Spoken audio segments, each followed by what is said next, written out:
welcome to the lovely HP community and the 5D collective. To those who are new, we are a bunch of people who have the inner child adult. We have bilateral, vertical, overall integration, and so our child parts are all tended to. We don't have exiles or protectors or shadows or anything that is in need first of the reparenting of people like Patrick Tihan, a good childhood trauma survivor therapist who is, I always say, healed and healing. And Terra Real is also great for those who want somebody to support them in that learning to love yourself first and bringing to your relationships that which is the functional adult version of you. Here we have inner child adults because our 3-year-olds are all here and we're ready to rumble and roll, and that's our counterparts, empowered feminines and masculines. They're all aware of themselves in the extent of, yeah, we all have flaws and imperfections, and we all can talk about those thoughts and feelings without being afraid. So we're not afraid to speak up in public. We're not afraid to speak together. We're not afraid to be rejected by society, whether it's polyamory or monoamory, monogamous with a different orientation.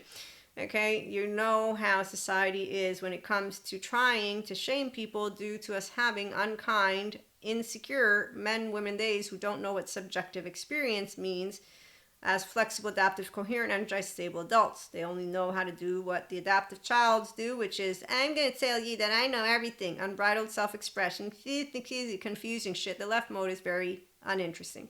The stupid masculine, it's a left alone. That's why it's stupid. And then it just breaks things down, and it's a regurgitation. And as Robert Sapolsky determined, free will, none. Your first 3 years of life. So when we're meeting somebody who's their 3-year-old on a karma wheel with their 16-year-old, it's called an inner child that has an adaptive child part, and that's leading the way, but it's really not a grown-up. It's a child part that was treated in ways, and now they're just bringing to us that behavior, which is dysregulated and modulated, and their embodiment lacks self-awareness, accountability, regulation, or reflectiveness of, am I being a dick right now or not? I am. Okay, I'm going to cease and desist. So when we have fun, us inner child adults, is because we don't hide ourselves. We're also not afraid to speak up. So we don't have this, again, let me hide who I am or what I'm thinking. We're not afraid to risk a relationship. You don't lose relationships. So inner child adults have fun in life, in our relationships, because we're practicing love and integrity with an empowered sense of self and inner child. So we're not hypervigilant. And so we're keeping our prefrontal cortex locked in and loaded, which is the difference. And I'm going to read to you something that I got to hear from Patrick Tian in a little bit.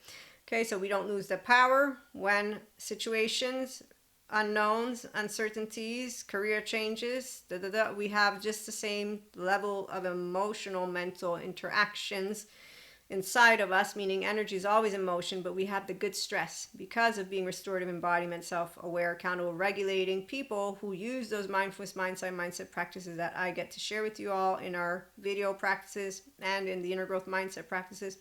Okay, so you have the capacity to be mindfully, spiritually living and loving due to you having ownership of body, heart, and mind. So divine masculine, you got bilateral, and you don't want to project the attitude. And you do enjoy breathing and bringing yourself to that centeredness and having what is called a nice conversation and more.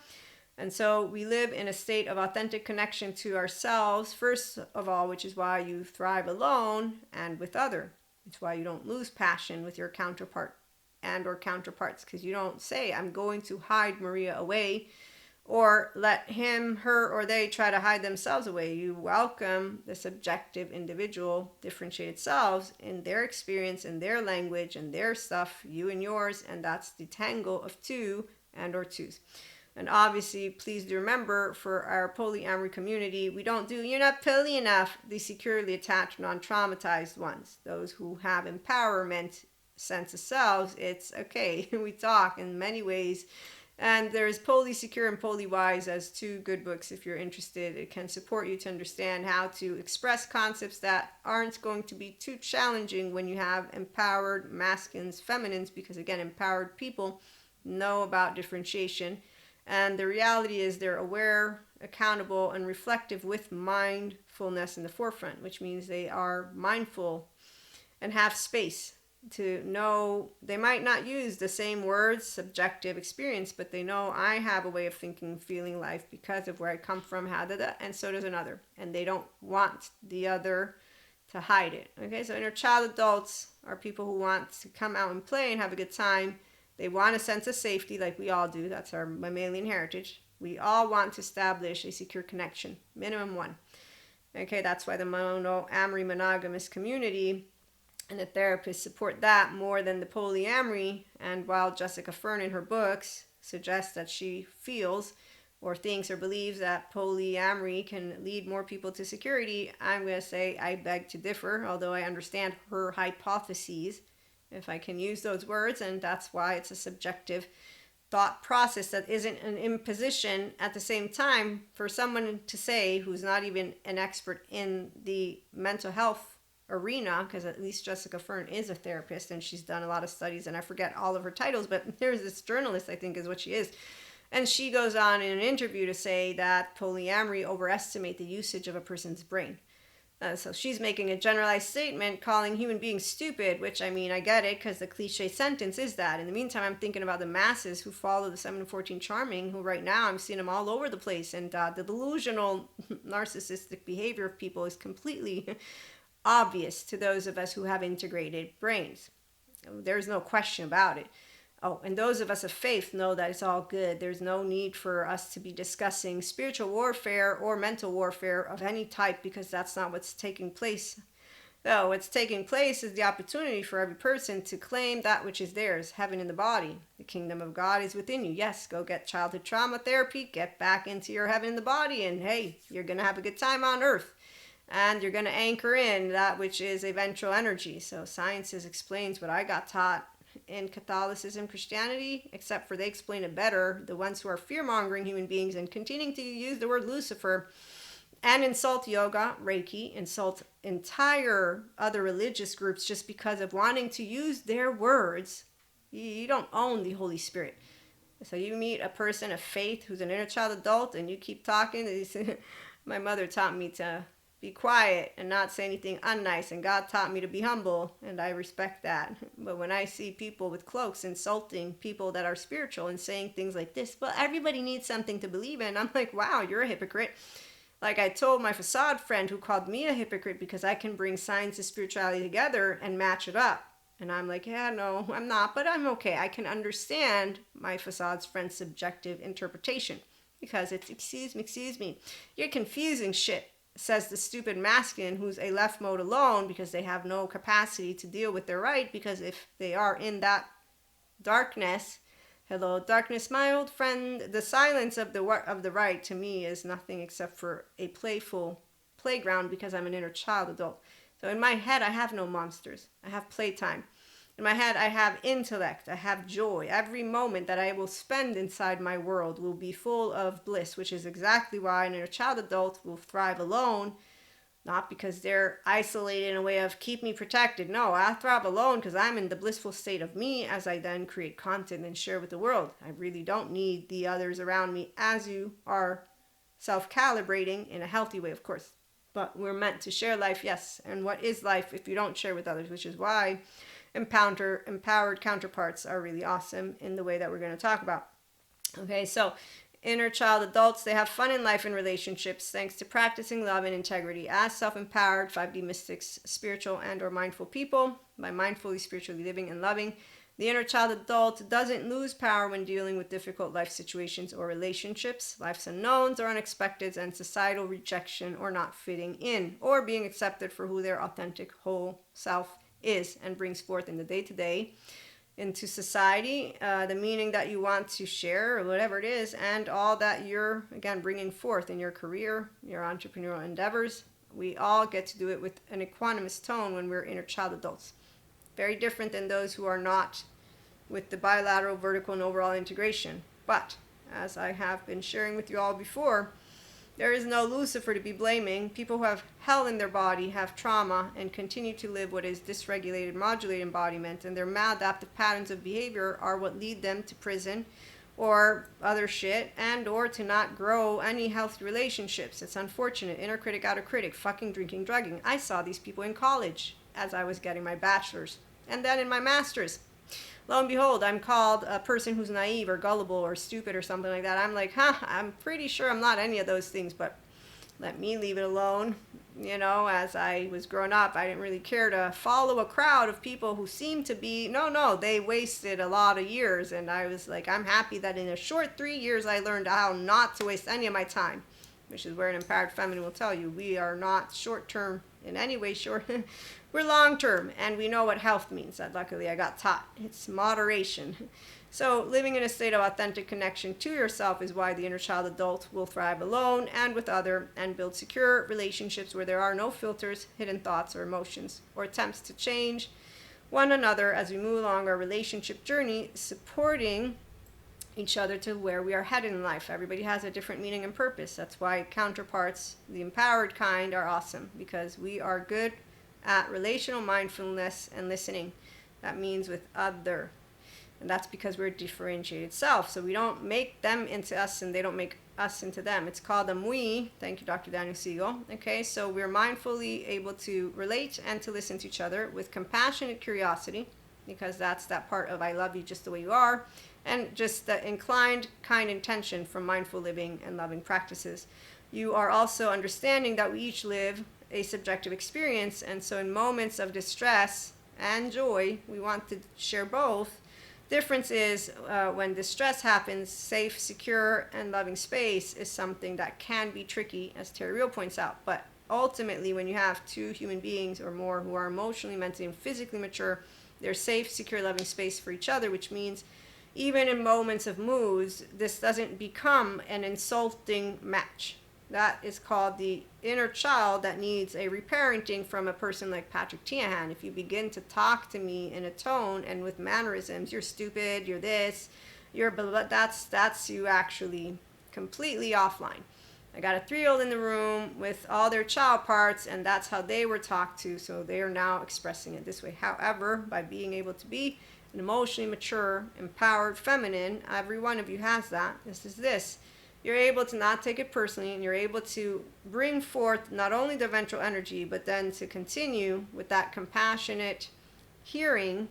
So safe space is for both and all people, but it only happens to be safe if authentic expression of each can come forth. And really what it is also taking, again, that accountability and ownership. We all can have manners that we will have learned. It's when you take ownership of them and you completely disengage from them. Maladaptive child patterns of behavior, the drugging, drinking, fucking, that's even more challenging, but still people who have the willpower will do it. The adaptive child, they can completely get out of that shit. If Bill looks at me one more time, I'm going to beat him up, as one of Patrick Tiahan's examples of projection look like. Or that lady, she looked at me weird. She's a fucking bitch, you know, that. So for me, a gossiping human being is not going to be somebody I judge. They're in the societal soul age group and relationship. They're insecure. They have nothing better to do than to be petty. No, I'm going to leave it alone. And actually, I'm going to be humored, because in the meantime, I'm going to find out there's your 8-year-old and what kind of rejection shit they got going on. And in the meantime, they could do something about it, but they're not. And hey, God told me to mind my own business about the 0-1-year-old and human suffering, not judge it. Got a Zen master out there who tells you all about laundry. Go and have fun with laundry. I'm like, Zen master, their emotions. What the fuck? You're Zen? Where's the Zen? And where's the master? You don't know what Zen is. Otherwise, you'd know. Yeah, you'd know how to be like, okay, why am I making a big deal? Hey, 3-year-old, what's up? Give me a high five. That's how it works. So your child parts, they're not charged when you have an inner child-centric environment like mine. And the ones who get here, they will be happy to be around us, because we will call them out on their bullshit. But not in a way of that which is toxic. Toxic? No. Meaning that we will not take offense. We will not get into a shouting match. We will be able to be the equanimous. And that's exactly why empowered feminines and empowered masculines teach each other how to consistently build more relational mindfulness, listening, and it's amazing, that ecosystem that gets created between the two. And that's the 5D collective of empowered feminines, masculines, and counterparts. So we walk the earth safely together with heaven in the body, mind and brain, heart and self, because of restorative embodiment, self-awareness, accountability, and regulation, which is a choice we make. And we use mindset, the inner growth mindset, mindfulness and mindset practices and skills as we are able to consistently be online. Okay, so your prefrontal cortex, you know when your inner child is present. If you call it emotional charge, you call it whatever you want, but you know how to breathe, contain, maintain, not suppress, and in the presence of other, because of that kind intention and living a life of meaning and connection beyond the soul self, which means I don't want to be nasty and to another human being independently of what's going on. That's why it's a free will choice, but it is one that you can only make once you've understood the term and from Robert Sapolsky in those first few years of life, and then you make a conscious choice of living life equanimously with compassion in the forefront and not with any of that which is not compassionate. But again, not everybody wants this. So for us, we're able to thrive as loving and supportive mystics, spiritual and mindful people, partners, lovers, friends, daughters, sons, neighbors. Some will call each other wives, husbands, some not. Relationship anarchy is what I am most fond of, as well as non-hierarchy, because every person has a name and really those words and labels are reductive. That society continues to want to organize us because of their need to. I understand that logistically, but I'm saying when you're building an intimate relationship with a person who is a self, they are consistently evolving once they have taken ownership of their self. That's how it feels for a self that is whole, is that I don't say I'm changed. I say I'm consistently expanding because the feeling is that. As Dr. Daniel Siegel explains, when you are in the mastery of yourself, which is what mindfulness mindset and mindset practices bring you. And when we have people who want to tell us who we are and label us and organize us, we get the opportunity to work to be flexible, adaptive, coherent, energized, and stable, and not go rigid or chaotic, which means you leave it alone. Like I learned to do when people would call me Mary instead of Maria. I'm a teenager and I'm very proud. I like my name. I just not proud. I like my name. I honor my name, you know. And so relationships, they strengthen thanks to feelings of love, mutual appreciation, and mindful communication. They involve secure individuals, okay? So mindful, self-empowered people who welcome each other as they are and have conversations without assumptions, impositions, or immature emotional reactions.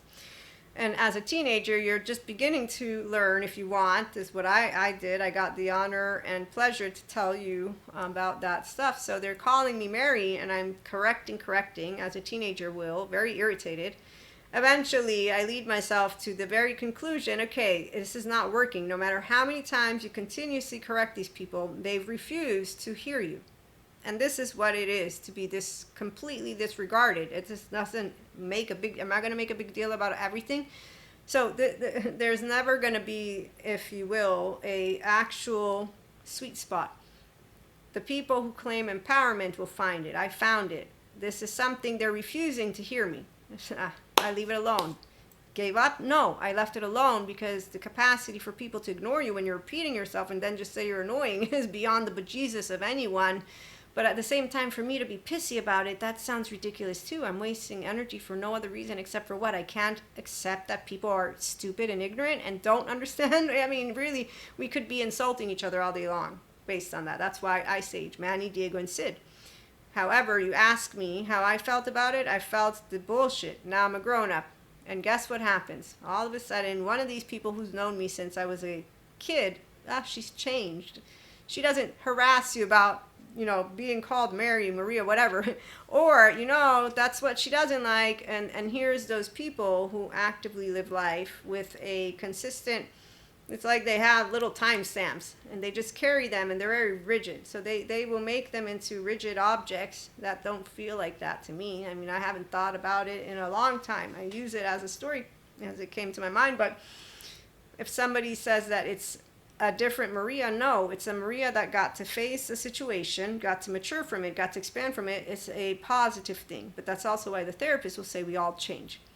But again, that's the very same aspect, imposing that I use the word change if I don't feel that I have changed. And here's why it could be an infinite, you know, yes, no, maybe so. And Terry Real, he's awesome for this one because he talked about this. This is called accuracy.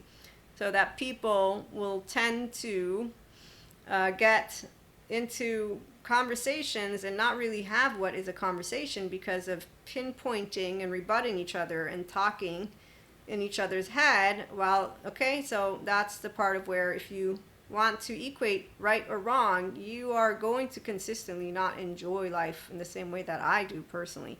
And others don't consider it that, like my facade friend. He considers me a hypocrite because of the way I explore different things. I consider him a hypocrite because he's a person who doesn't consistently maintain a level of integrity. And objective reality is what people sometimes will bring to each other. That's not what we are. We are subjective experiencing beings. So the minute that I'm in a relationship with you, you wanting to bring me your objective reality, or your objective reality in and of itself, will not have me being listened to or seen, which will make me feel unseen, which will, though, for an inner child adult, not be unseen.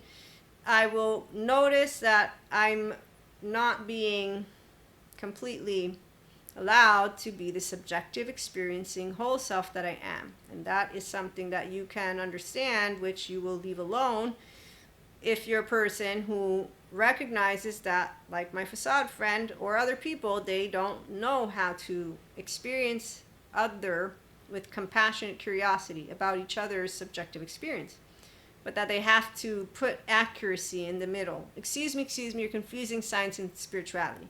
So every conversation can be one that involves people who could get into a interaction that is petty. I will tell you that for me, it's been one, and consistently is one, of sharing the subjective experience of who I am, understanding those who will and those who won't, and those who won't don't know any different because they have completely decided from the get-go, I'm right, you're wrong, and I'm going to be the one who tells you who you are. So I'm going to bring in what is objective to me, whatever subjective experience, and whatever you're telling me, I'm going to completely continue to rebuttal it, which doesn't create a closer relationship, because you're building a wall and you're putting on a mask and all these things, but at the same time, for an inner child adult, you won't have distanced me. You'll simply have distanced the fact that you won't get to know who I am because you're boxing me up. And that's the part of where it's not personal, it's not sad, doesn't make an inner child adult who doesn't need you to see me. I don't need you to see me. I don't need you to soothe me. I don't need you to keep me safe. I don't need you to be the name that I am or to be explaining who I am. I'm just me. And then you will get to decide if you're going to want to experience this objective me or if you're going to want to dress me up.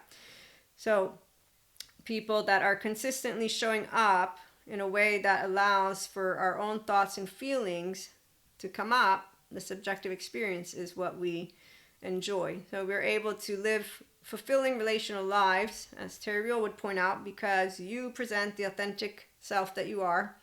They present the authentic self they are, and that means our thoughts, feelings, wants, needs, and everything is shared from my subjective lens. You have your subjective lens, and when we come together, you're not telling me how I need to experience world and think, feel, talk, and I'm not doing that to you. And that strengthens our bond. It strengthens the relationship, which is where it's a lot of words, but essentially the willingness to talk and the capacity to not hide your thoughts, feelings, and then the desire, though, for two people to want to see within each other. And that's the part of, if they want that, they will be aware of not bringing in, here are the lists of the things that are the true things, and da da da da. And so to be mindful listeners is a choice, is what I'm trying to say. So some people, they're not into differentiated self relationships, which means that I'm differentiated, you're differentiated, and as Dr. Downey Sieg would say, we link and we create a we. Some people, like my facade friend, who's an insecure person because he didn't get over his fear of abandonment, rejection. So like the societal and relationship soul age group, he lives life with a specific number of criteria that he doesn't get flexible and open about. And so in his mind, while I'm interacting, he's made assumptions, dressed me up, and whatever it is, and I fit a bill that he's put together, but it's not just with me. This is that judging a book by its cover. It's all these other people. So remember that a person who doesn't heal all that are their child parts has distortions, and there's a lot more in depth that we could go on, but we won't. So defaults of culture, and that school of relationships called our family of origins. Thank you, Terry Real. So the friend's default culture, his own family, and then as he became an adolescent, what he decided to start doing. And so that's why you have people who are going to be in different types of relationships. But for those of us who look for authentic connections, we are not in the habit in any way, shape, or form of hiding anything, let alone trying to leave it alone.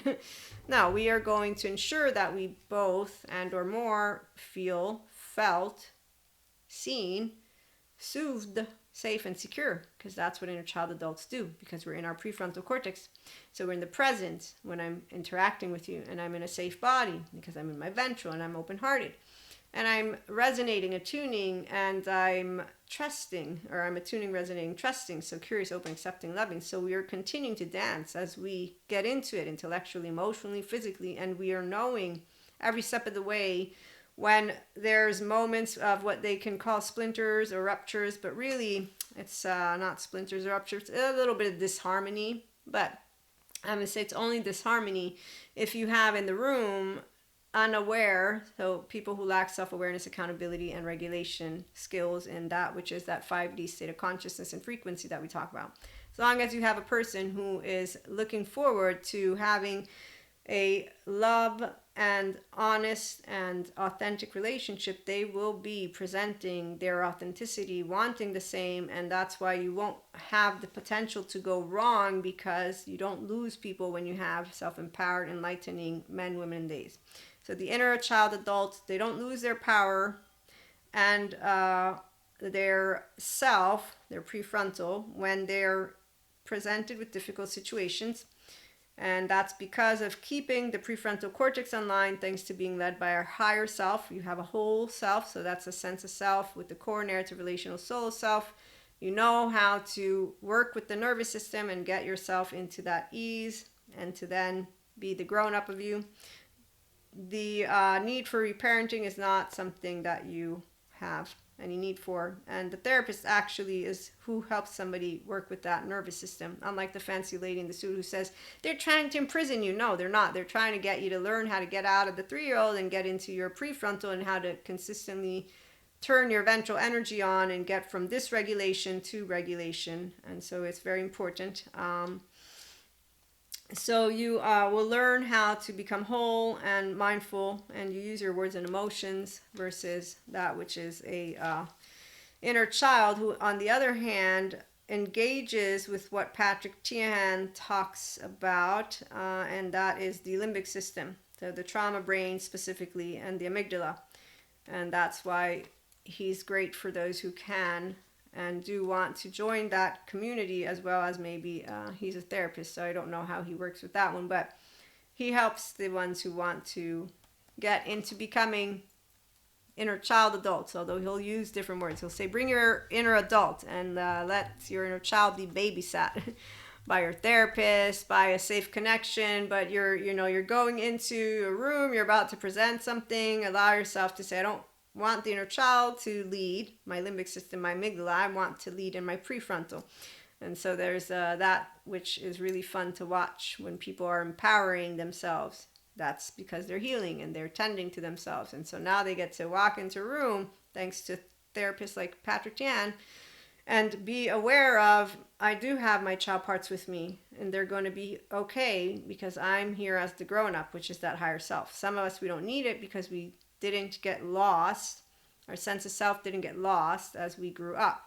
And that's the part of what makes us a pair, is that in all cases, shapes, and form, inner child adult people, functional inner child adults, I'm going to use a lot of different ways, 5D mystics, mindful, spiritual, those here that I am looking forward to meeting. It's all about having heaven in that body, a good time, supporting people to access their infinite higher human conscious potential experience. And no, not everybody will want to get out of that which is transgenerational trauma, stereotypes, everything and anything. But at the same time, it's not our job to impose that people do therapy. That's actually something that is a personal choice that you don't impose on others. The conversations, they're consistently being talked about online. So our society is moving and has moved towards the complete capacity for the younger generation to begin already knowing how to tend to themselves, which I am very happy to see for those of us who are older, like me, 45,